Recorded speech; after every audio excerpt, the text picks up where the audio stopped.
আসসালামু আলাইকুম। আজকে আমার ছুটির দিন। তো ছুটির দিনে আমি টুকিটাকি কিছু রান্না বাড়া করি।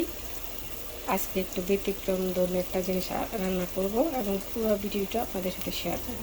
আজকে রান্না হবে কাঁচা কলা দিয়ে, কাঁচা কলার চাল দিয়ে আমি একটা আইটেম তৈরি করব।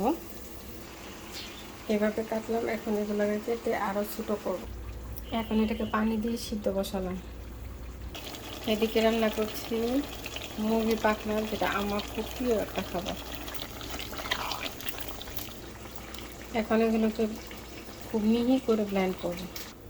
এবার আমি একটা কড়াইয়ের মধ্যে কিছু তেল দিয়ে দিলাম, বেশি করে তেল দিব। একটু লাল হয়ে আসলে দেন রসুন দিয়ে দিলাম।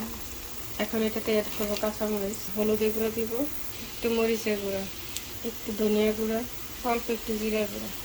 এখন একটু লবণ অ্যাড করবো।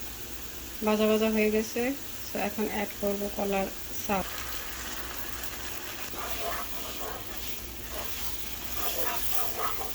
এখন অ্যাড করবো আগের থেকে ভেজে রাখা 2টা ইলিশ মাছের চাপ, সাথে আমের আচার বানাচ্ছি।